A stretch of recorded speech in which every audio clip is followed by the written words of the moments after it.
Now what I want to talk about is that it's about you guys. Can anybody tell me all the oil, all the energy that we produce worth? About $2 to $3 trillion. Depending on how you calculate it. How big is the auto industry? How big is the auto industry worldwide? Huge. Huh? What's that? It's about $1 trillion. The reason why this is important to you guys, yes, there are a lot of issues, but there are huge opportunities. There are huge opportunities. Have you guys heard of Tesla? Tesla. How many of you guys like cars? Cars? How about motorcycles? Well, what happens if we convert our entire auto fleet in the world from internal combustion to electric?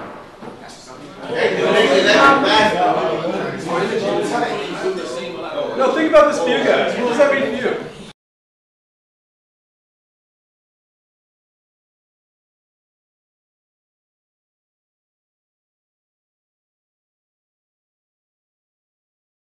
So who's going to service the cars? Electricians. Electricians. No, think about it. Think about it. I know. Yeah, what?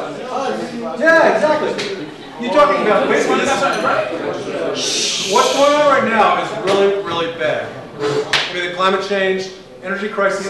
We just want to take a step back. Let's talk about, say, the top 8 problems in the world today. What are they? Top 8 jobs. War. Pollution. Economy. Okay. Let's think about this. Think about today's problems. Would we be in Iraq today if Iraq's major export was bananas? Think about it. No. We wouldn't be in Iraq right now. Okay, so war might be related to energy, right? It might be, right? What about pollution? Is that energy? Yeah. Okay, so 2 of our biggest problems are related to energy. What about economy? It can be. And you guys are spending so much money on it, you don't know the dollars too much. Yeah, the more you spend on everything, the more you want to produce, the more pollution you're going to have. Right. Have you guys heard of T. Boone Pickens? The guy with southern accent says $700 billion a year sucked out of the U.S. economy. Have you heard that commercial? This country loses $700 billion a year. That's just wasted. It's not taxed, it doesn't go to schools, it just goes to places, and half of the people that it goes to don't like it. So it affects our economy, it's a drain on our economy. It causes war, it causes pollution, it causes our economy. We lose a lot of money. Plus interest. Every dollar we make is an interest loan, and that loan supposedly goes to the Federal Reserve, but there is no constitution that says you got to pay taxes. I think it's smart. And rubbish. Does energy cause rubbish when we use energy? Yeah. Pollution. Okay, overpopulation and corruption. I don't know those angles, but it could be, I guess. So my point is that there are some huge problems for your generation. Huge problems. And most of them relate to energy. Okay? But the thing I want to emphasize is that you guys also have huge opportunities. Like I said, the energy industry is a $2 to $3 trillion industry. Trillion, not billion, trillion. Trillion. That's kind of a lot of money. Even in today's environment, that's a lot of money. And what's so cool about it for you guys, that whole industry could change. Think about it, if we stopped using oil and started using electricity, started using renewable resources, started using solar panels, started using wind turbines made here in the Bronx. We do need a lot of money to do that, but if we can do it, then we can basically keep that $2 or $3 trillion here. It's a huge opportunity for you guys. What about cars? Okay, right now there's $1 trillion spent in cars worldwide using the internal combustion engine. What is an internal combustion engine? Huh? Pistons, right? Okay. How is that different from electric engine? Electricity, right? Okay, so that's another industry. So what I'm saying to you guys is that the biggest industry in the world is in flux. It's in complete change, and that's energy. The second biggest industry in the world, the auto industry, is also in change. Okay? And that means huge opportunities for you guys. You can design cars, you can service cars, you can start the next Ford car company. It's huge. Let's go to the next level. Third, buildings. I'm an architect. Buildings. Yeah, I'm an architect. Look around New York. All those buildings need to effectively be weatherized. Every single weatherized means you have to stop the heat from seeping out. And you have to make it more efficient. Okay, so now we've talked energy, transportation, and buildings. Buildings is a huge industry. Right now, there is such a huge need for people to go out and actually insulate buildings. Very simple thing. You know, it could be a summer job type thing. Lots of opportunities. I'm actually working in the South Bronx. Does anybody know where the Corpus Christi Monastery is? Does anybody know where Hunts Point is? You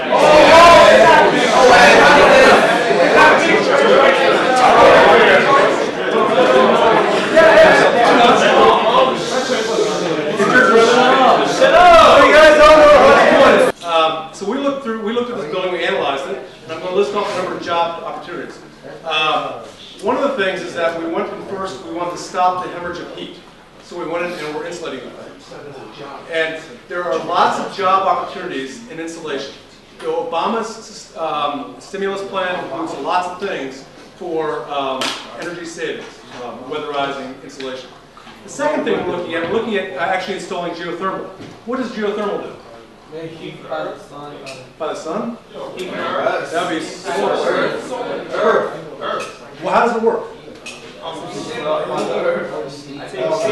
Huh? It could, but even yes, it can do that. Yes, actually, San Francisco is largely powered by something called the geysers, which is steam-based.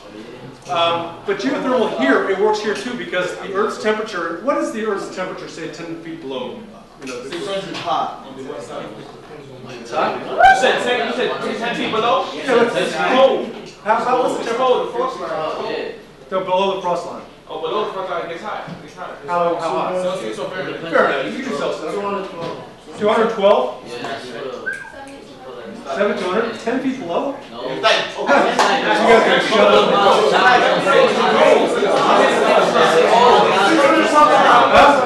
You what? No. If you go about 10 feet down, it's going to be about 55 degrees Fahrenheit. Okay?